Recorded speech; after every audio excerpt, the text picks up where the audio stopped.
Ya ingat nih, jangan korbankan dirimu untuk goal orang lain. Tahu Mr. Bean ya? Itu adalah tokoh yang secara jenius dimainkan dengan sangat baik oleh seorang PhD yang bernama Dr. Rowan Atkinson. Dan saya kemarin tertarik karena ada satu quote yang dibilang gini, ingat, siapa yang mengkhianatimu satu kali, maka berpotensi mengkhianatimu ribuan kali. Ingat, kalau kita ketemu orang yang mengkhianati kita sekali, dia potensi itu akan berkhianat lagi. Jadi, kita itu tidak perlu meminum seluruh air di laut untuk mengetahui bahwa airnya asin. Ngerti ya? Jadi kalau sekali kita dikecewakan, sekali kita dikhianati, out. Jangan lagi dipakai orang. Ya. Untuk membuktikan, nanti mungkin dia akan berubah, nanti dia akan berubah. Kita mencoba berkali-kali, dikhianatin, kita kasih kepercayaan, ngapain? Ngabisin waktu dan bikin capek, bikin sakit hati. Jadi sekali lagi, kalau ada orang berkhianat pada kita, jangan percaya lagi dia akan berubah. Apalagi orangnya udah tua, udah dewasa. Orang dewasa, orang udah tua itu sulit untuk berubah, atau enggak? Saya dulu dengan mendiang Pak Ciputra, kami berkali-kali satu panggung ya, dalam seminar-seminar entrepreneurship. Saya ingat banget tuh kata-kata Pak Ciputra, no mercy. Saya tanya, Pak, gimana Bapak milih partner? No mercy. Jadi kalau ada partnernya, udah nipu, out.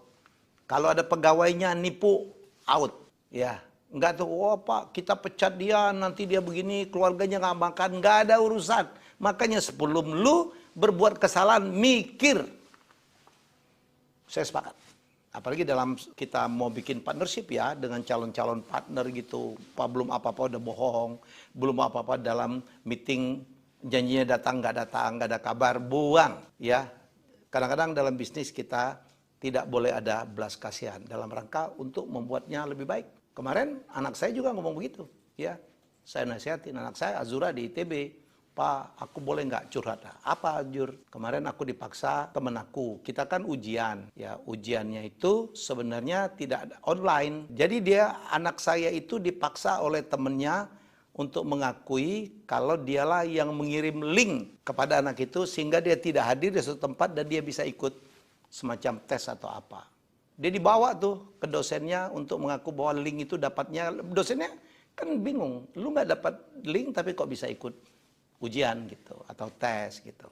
Dan anak saya dipaksa. Anak saya tuh nomor 3, nomor 4 dari dulu terlalu baik. Saya selalu mengatakan, papa ingetin ya, belajarlah untuk berani mengatakan tidak. Nggak ada cerita tuh, nggak enak Pak, bantu dia. Kamu jangan korbankan dirimu. Ya ingat nih, jangan korbankan dirimu untuk goal orang lain. Ya, saya dapat itu dari, kalau nggak salah dari Will Smith ya. Will Smith atau Kobe Bryant. Ya, jangan korbankan. Kita punya tujuan nih. Tahu-tahu ada teman kita narik, bos boleh nggak Mas Helmi bantu saya dulu gitu. Enggak. Beranilah untuk berkata tidak. Jangan korbankan mimpi kita untuk memenuhi mimpi orang lain. Punya kita dulu. Kita kalau sukses bisa bantu. Ayo, siapa lagi minta bantu? Datang temanku, ayo.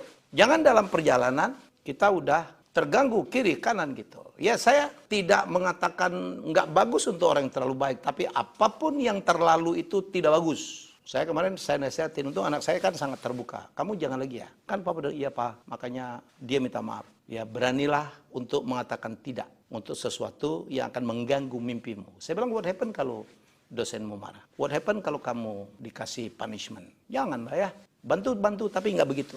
Jangan pernah mau diminta bohong. Bohong kan udah nggak bener tuh. Ya kalau memang temenmu minta bantu karena memang nggak apa-apa dibantu, secara aturan bantu. Itu pun jangan terlalu sacrifice juga. Jadi kadang-kadang kita hidup tuh ya harus straightforward. Nah orang Indonesia tuh kan banyak nggak enakan ya. Ya jadi beranilah, sekali lagi message, beranilah untuk mengatakan tidak. Kalau itu akan merugikan kita di kemudian hari. Dan jangan korbankan mimpi besarmu ya untuk mimpi orang lain.